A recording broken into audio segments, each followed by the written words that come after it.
요한계시록 말씀을 전하려고 그럽니다. 신약성경 제일 마지막에 있는 성경입니다. 요한계시록은 상징으로 가득한 책이다 이렇게 소개해드리고 싶습니다. 잘 이해할 수 없는 어떤 그 시각적 이미지들로 가득합니다. 반모섬에 예수 믿는다는 이유 때문에 유배되고 감금되어서 그곳에서 기도하고 있던 요한, 제자 요한에게 하나님께서 보여주실 것이 있으셔서 한 천사를 보내어 시각적으로 나타내 주신 어떤 상징들, 그러니까 그걸 기록한 책이 이 요한계시록이다 할 수 있습니다. 근데 이 상징들이라고 하는 게 실은 해석하기 나름이어서 이단들이 제멋대로 갖다 붙이려고 자주 사용하는 책이 그래서 이 요한계시록이기도 합니다. 상징은 갖다 붙이기 나름이거든요. 예를 들면 피 섞인 우박 뭐 이런 게 있습니다. 그러니까 두 번째 봉인인가 세 번째 봉인이 열리면 피 섞인 우박이 막 이렇게 내리는데 피 섞인 우박이 뭐냐? 뭐 이런 얘기. 불 붙는 큰 산. 여기서 힌트를 얻어가지고 화산 폭발이 일어나서 그 화산재가 이렇게 탁 떨어지는 게 이게 피 묻은 우박이다. 이렇게 얘기하는 것 사람도 있고 머리 7 달린 용. 야 이게 누구냐? 그래서 이게 삼두 정치의 로마 황제다. 아니면 시대에 따라서 막 달라지는데요. 누구라고 하기도 하고 누구로 하기라고 하고 최근에는 사단의 표가 있습니다. 그러니까 어린 양의 표를 받은 14,400명이라는 표현이 나오고 나머지는 사단의 표를 받아서 다 저 무적행에 이제 들어간다 이런 거죠. 그런데 그 사단의 표가 뭐냐라고 하는 것에 대해서 진짜 불과 한 10년 전에 그게 베리칩이다. 심지어 제일 처음에 이제 바코드라는 게 세상에 나왔을 땐 바코드다. 이런 얘기가 있었어요. 지금 우리는 그걸 그렇게 심각하게 받아들이지는 않습니다. 하여간 계시록에는 도대체 그게 뭘 말하는 건지 알 수 없는 상징들로 가득하거든요. 그래서 이제 어떤 사람들은 이 요한계시록에 나오는 상징들이 미래에 일어날 어떤 특정 사건에 대한 비밀 부호 같다라고 해석하기도 했습니다. 그러니까 1970년대에는 이 물에서 올라온 짐승이 지금 이제 다 무너진 소련, 그래서 소련이다 이렇게 얘기도 했고요. 1990년대, 1991년에 이 걸프에서 전쟁이 일어나잖아요. 이라크하고. 그 걸프전이 요한계시록에 나오는 그 마지막 시대 말의 이 전쟁, 아마게돈이다. 이런 얘기도 했고요. 그리고 그 용이 히틀러다. 나폴레옹이다. 아주 수많은 해석들이 난무했습니다. 물론 그 시간이 다 지나고 나서는 그게 그냥 한 시대의 호기심에 불과했구나라는 걸 우리 모두가 다 알게 됐죠. 여러분, 요한계시록은 그걸 기록한 책이 아닙니다. 무려 2000년 전에 2000년 뒤 오늘에 일어날 어떤 특정 사건을 예견하기 위해서 비밀 부호를 담아서 기록한 책이 아니라 그거죠. 이 세상에 어느 누구도 그 상징이 무엇라고 단언해서 확정해서 말할 수 있는 사람 없습니다. 만약에 확정해서 말한다면 이단입니다. 그것은 보여주신 하나님만이 아시는 거고 우리가 할 일은 그게 아니겠죠. 왜냐? 그 비밀 부호의 의미를 풀 만한 충분한 정보가 우리한테는 없어요. 그걸 인정해야 됩니다. 그래서 이단들이 계시록을 그래서 좋아하는 겁니다. 왜냐? 하나님 앞에서 겸손한 목회자들은 요한계시록의 상징을 이거라고 확정짓지 않아요. 그건 내가 하나님이 되는 일이고 내 생각을 하나님의 생각으로 포장해서 말하는 사기에 가까우니까. 그런데 그걸 이용해서 이단들은 뭐라 그러냐? 쟤네들은 모르지. 쟤네들은 그래서 얘기 안 하는 거야. 그런데 난 알아. 이게 뭐냐면 미혹되면 안 돼요. 그리고는 자기네가 하고 싶은 말을 끼워 맞춥니다. 자기가 하나님이라고 착각하는 약간의 정신 착란을 가진 사람들이 하는 행위가 저는 그거라고 생각합니다. 자기가 하나님인 줄 착각하니까 그게 그거라고 확정해서 얘기하는 거겠죠. 여러분, 성경은요 그 상징에 자신의 생각을 담아서 주장하는 게 아닙니다. 성경 말씀은요, 성경에 있는 이 상징은요, 그 상징이 담고 있는 의미를 겸손히 찾아가려고 할 때 느껴지고 발견되는 거예요. 이게 바른 태도라고 할 수 있어요. 상징이 담고 있는 의미요.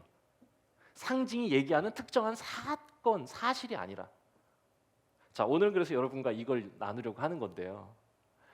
요한계시록에 나온 수많은 상징 중에 가장 많은 이 사람들에게 영향을 준 소위 예술, 문화 모든 면에 아마 가장 많은 영향을 준 상징이라고 생각하는데, 일곱 봉인을 여는 자. 노래도 있어요. Keeper of the Seven Keys 뭐 이런 게 있습니다. 그러니까 봉인을 여는 일곱 열쇠를 가진 사람의 이야기 뭐 이런. 그래서 뭐 소설들 보면 꼭 일곱 개의 열쇠 뭐 이런 얘기가 나오는 게 여기서부터 모티브를 가져가는 거죠. 요한이 가장 먼저 하나님께서 보여주신 계시를 보았을 때 만나게 된 거예요. 이 일곱 봉인을 떼는 자의 이야기가. 자, 그걸 한번 찾아가 보겠습니다. 요한 계시록이 1장에 인사를 하고요, 2장부터 4장까지 일곱 교회에 대한 기록이 나와 있고, 5장부터 하나님께서 보여주신 그 시각적 계시를 쭉 기록하고 있는데, 제일 먼저 뭐가 나오냐? 하늘에 계신 하나님의 보좌의 모습을 하나님이 보여주세요. 근데 그것도 정확하게 뭔지는 잘 모르겠어.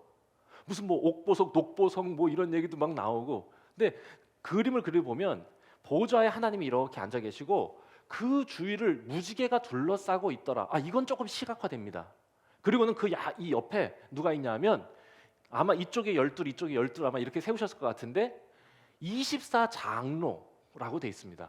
그러니까 장로라고 하는 거는 이게 이 헬라어로 프레스비테리온입니다.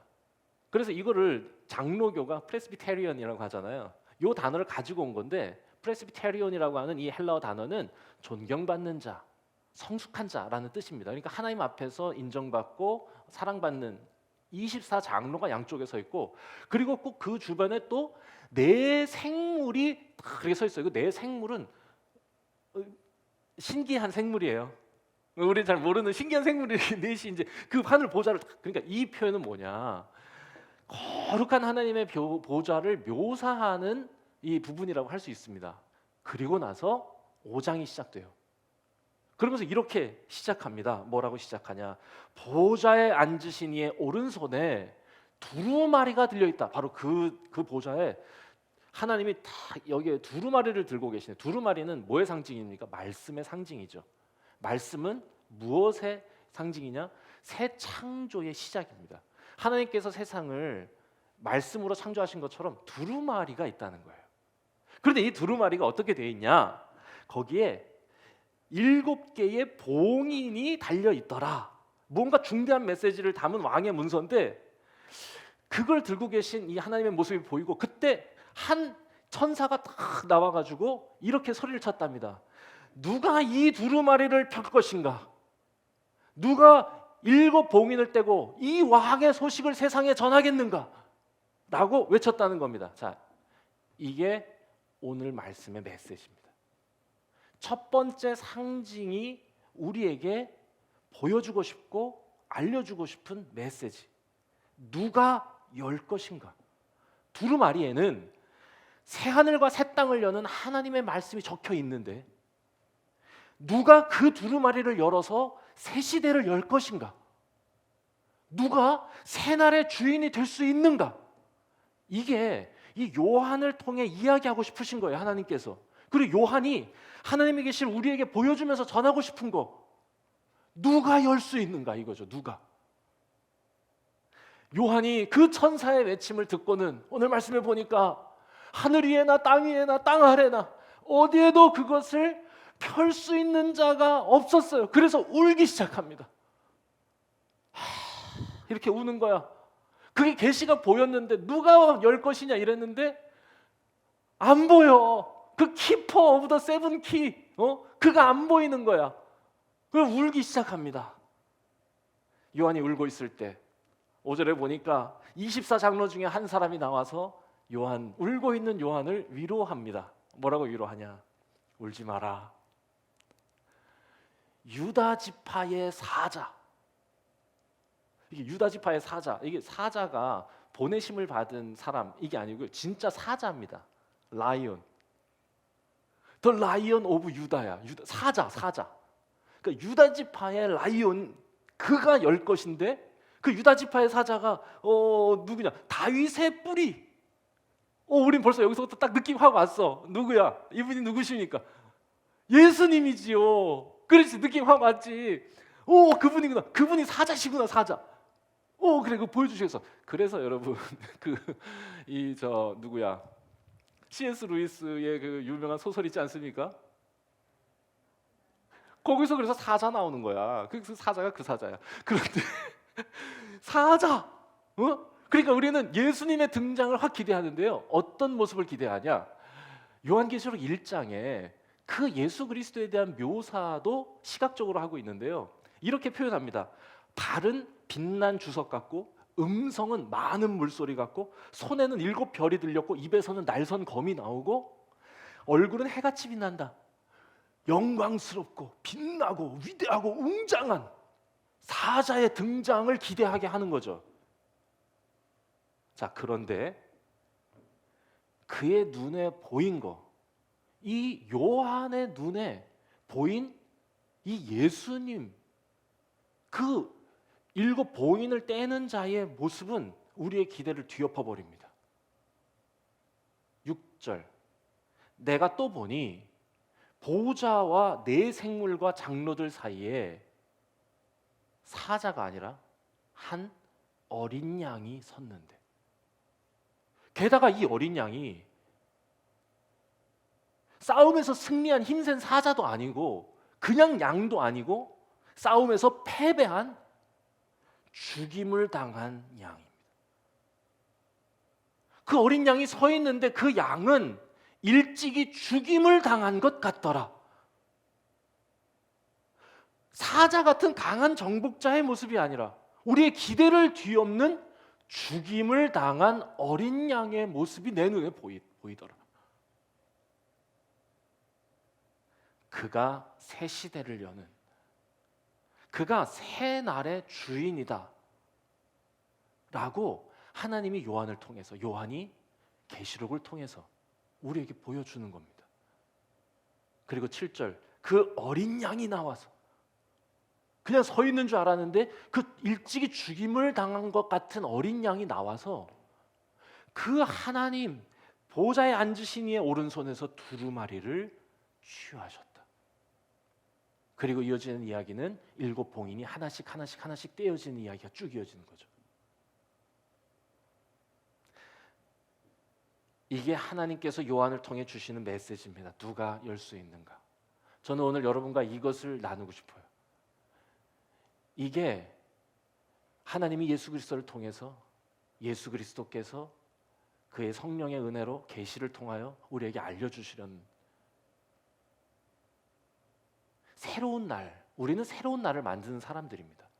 우리는 새로운 노래를 부르는 사람들이에요. 어제와 다른 새로운 삶을 사는 사람들이에요. 누가 그럴 수 있느냐? 하나님의 마음은 늘 같았어요. 그냥 그 7인을 여는 자가 얼마나 대단한지를 보여주시려는 게 아니라 누가 그 새 날을 열어갈 수 있는지를 알려주고 싶으신 겁니다. 우리가 미처 깨닫지 못하니까. 누구냐? 양이 된 사자가 그걸 연다. 사자가 어린 양의 모습을 가질 때, 어린 양이 사자의 역할을 감당할 때, 그가 새하늘과 새 땅을 열어가는 존재가 된다. 여러분, 상징의 역전이에요. 그가 여는 자다. 하나님의 나라는 반드시 임할 것인데 힘의 과시가 아니라 충성된 증인의 고난과 죽음을 통해서 그 나라는 이루어질 것이다. 요한계시록은 예수 그리스도께서 메시아라고 하는 것을 선언하면서, 선포하면서 시작합니다. 그러니까 그분은 우리를 구원하시고 세상을 새롭게 하시는 분이라는 거예요. 그래서 그의 발은, 그의 눈은, 그의 입은, 그의 손에는 새 시대를 여는 상징들로 가득하다고.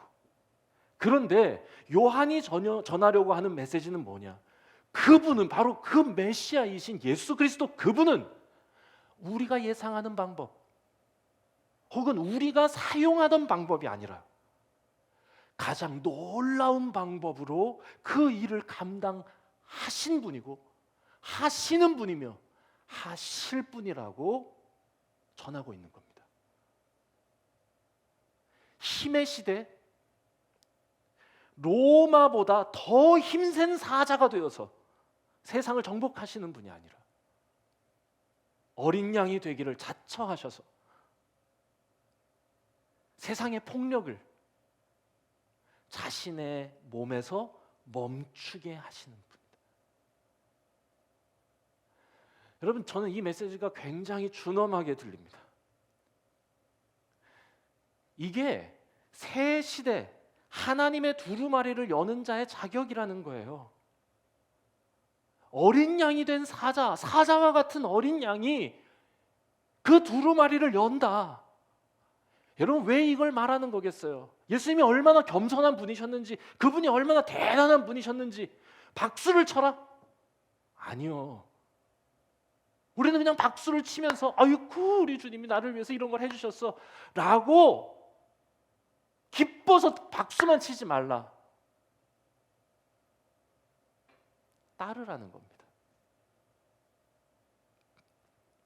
예전에 어느 한 교단에서 찬송가 중에 멸시천대 십자가는 내가 지고 가오리다, 이런 찬양이 있어요.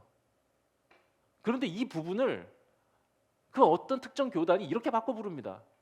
멸시천대 십자가는 주가 지고 가셨으니.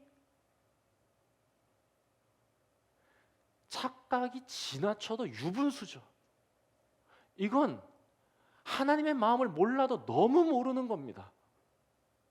하나님의 마음은 예수님을 도구 삼아서 우리가 얻고 싶은 것을 얻게 해주시려는 게 아니잖아요.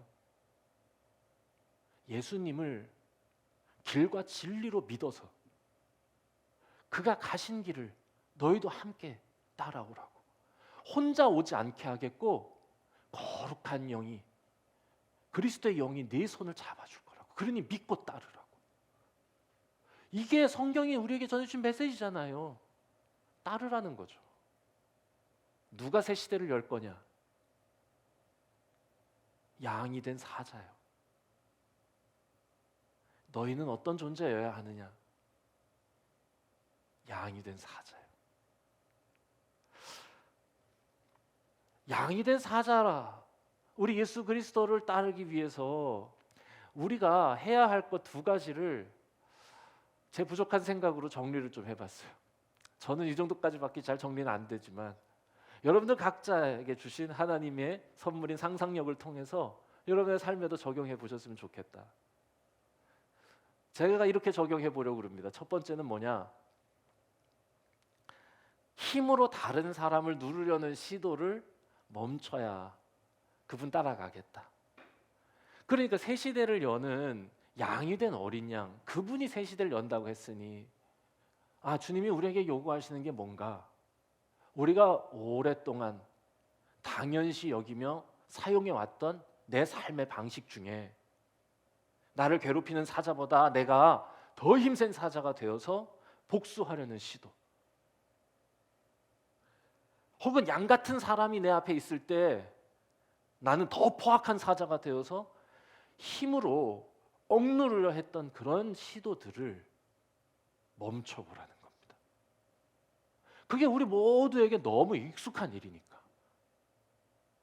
내가 더 학식이 많으니까, 내가 더 돈이 많으니까, 내가 더 지위가 높으니까, 내가 더 나이가 많으니까 누르려고 했던 모든 시도,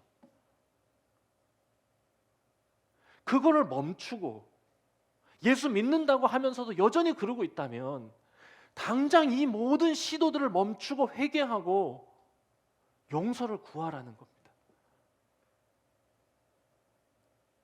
여러분 가만히 우리 자신을 돌아보세요. 이런 포악한 마음이 없는 사람이 우리 중에 어디 있습니까?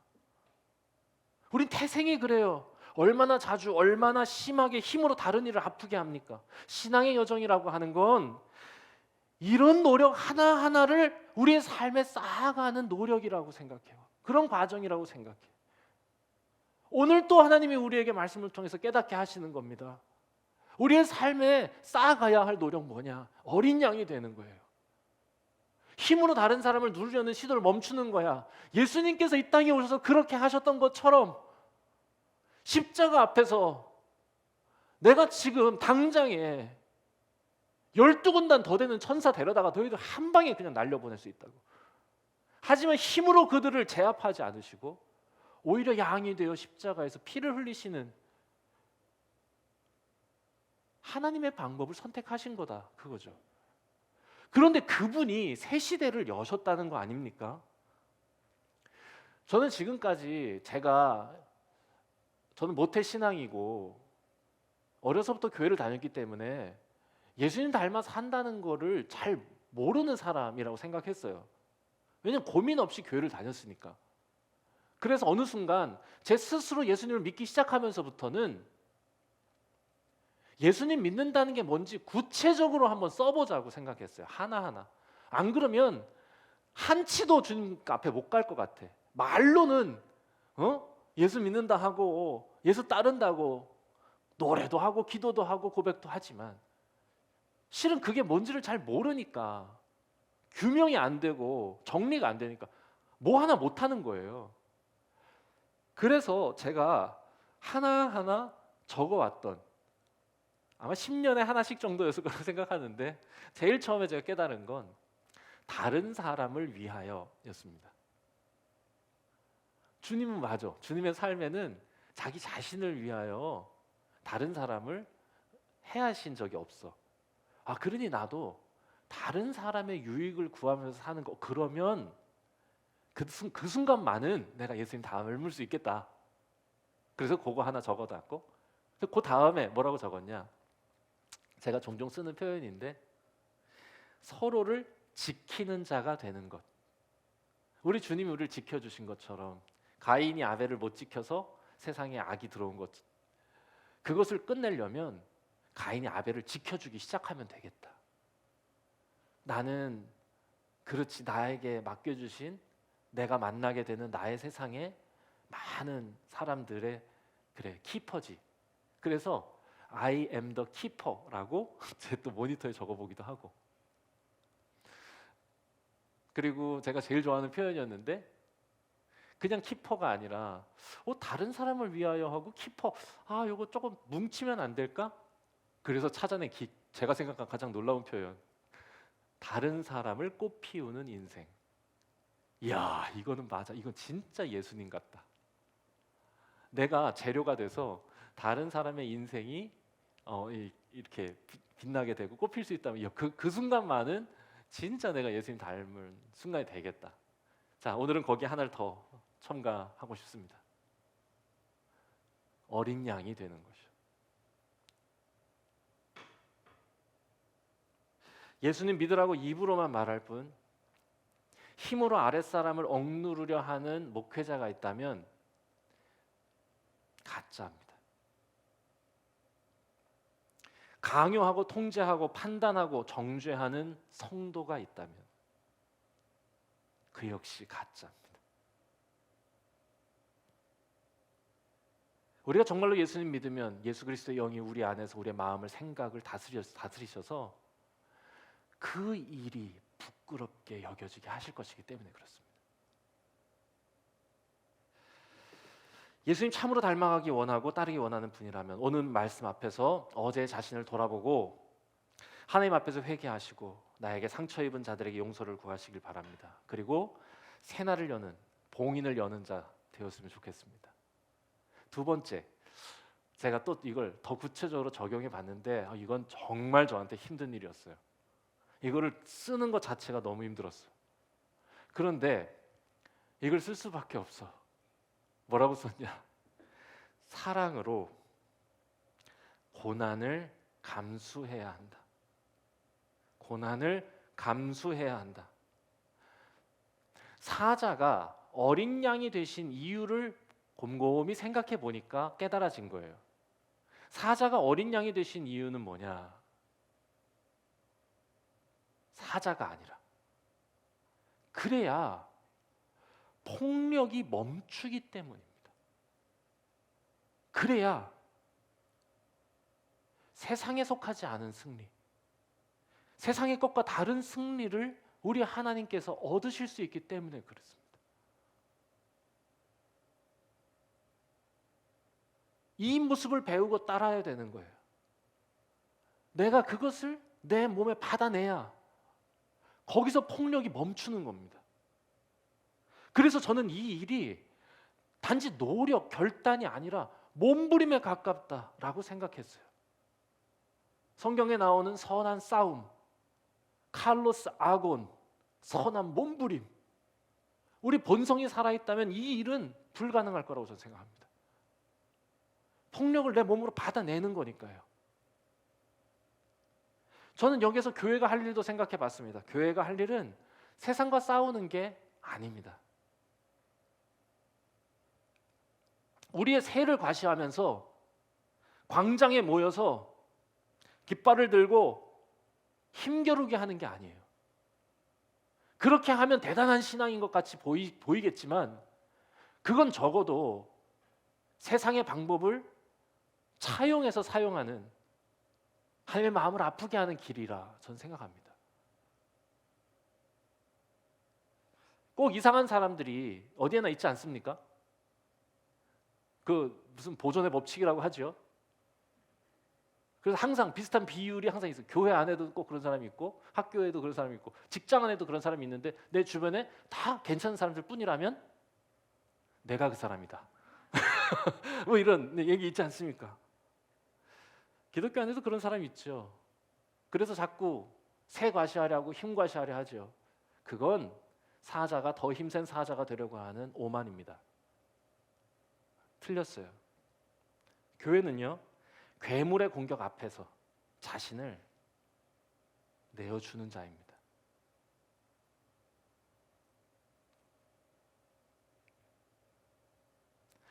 처음에 우리 교회가 시작될 때 대학 부속 교회로 시작하면서 조금 힘든 부분이 없지 않아 있지 않았습니까? 여전히 있다고 생각하는데 그렇지만 하나님께 감사해요. 너무 싸우고 싶었거든요. 그런데 싸우지 않게 하신 하나님께 감사드립니다. 그리고 오늘 말씀을 묵상하고 전하면서 하나님 참 감사합니다. 그때 잘 알지도 못했는데 솔직히 제 마음은 너무 싸우고 싶었고 너무 화가 났는데 그래도 그렇게 힘으로 강대강으로 힘 대 힘으로 붙고 싶은 마음을 내려놓게 하신 거 너무 감사합니다. 아마 여러분의 삶에도 그런 경험들이 좀 많으실 거라 생각합니다. 그래야 괴물이 거기서 멈출 수 있습니다. 그리스 신화에 히드라라고 하는 게 나와요. 그 히드라는 머리가 8개 달린 짐승인데 가운데 거는 안 죽어 이게 불사야. 그리고는 옆에 있는 7개는 자르면 어떻게 되냐? 2개가 나옵니다. 다시 자라나. 저는 악도 히드라의 머리와 같다. 실제로 그 그리스 신화가 담고 있는 메시지도 같다고 저는 생각해요. 악은 잘라내려고 하면 자꾸 나오는 거예요. 그 머리를 자르면 또 다른 머리가 자라나고 한 사람이 누군가에게 잘못을 저지르면 그 사람은 원한을 품고 복수를 하고 그 악해진 마음을 가지고 상관없는 제3자에게까지 상처를 전가시키는 거죠.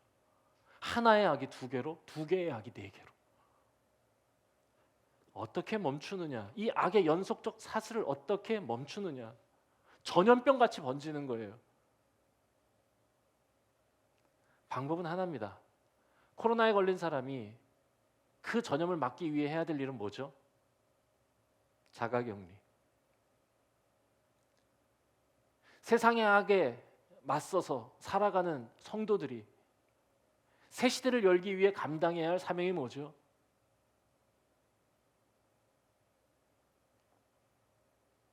거기서 멈추게 하는 거예요. 악의 프로세스를, 폭력의 확산을, 악의 확산을 거기서 중단시키는 거예요. 저는 이게 예수님의 방법이었다고 믿습니다. 폭주기관차처럼 죽음을 향해 내달리는 세상을 구원하기 위한 예수님의 방법, 새날을 준비하시는 하나님의 두루마리를 열기 위한 주님의 놀라운 방법, 위대하고 숭고하고 눈물 나는 아름다운 예수님의 처방이었다고 저는 생각합니다.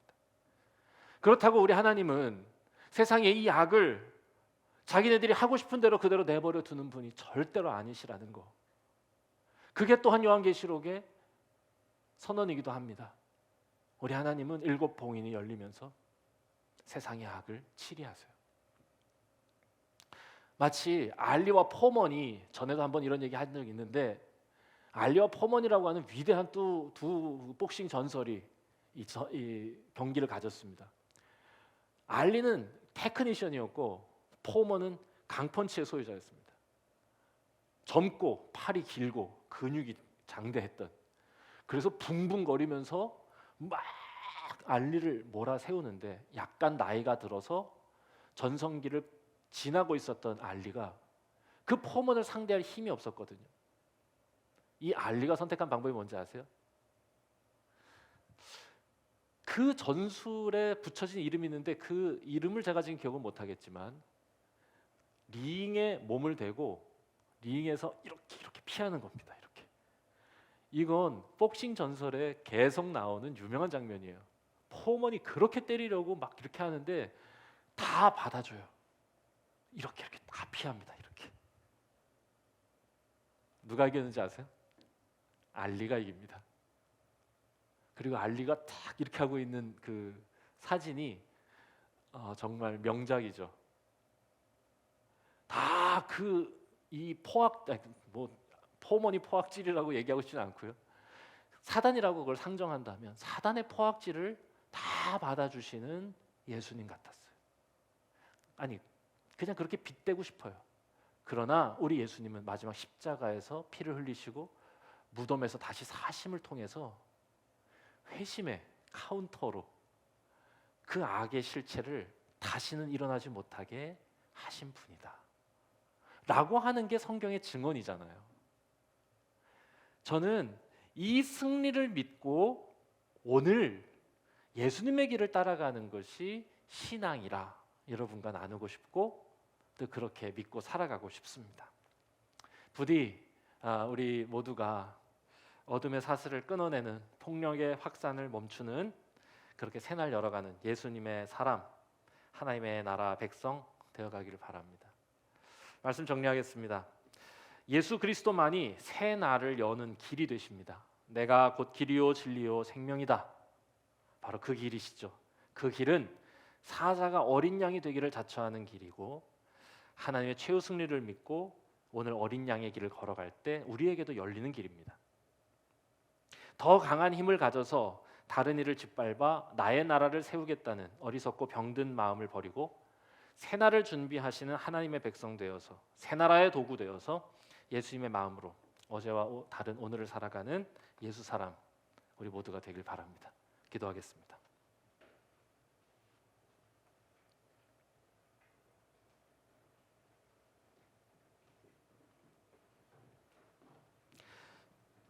연약한 우리를 너무 잘 아셔서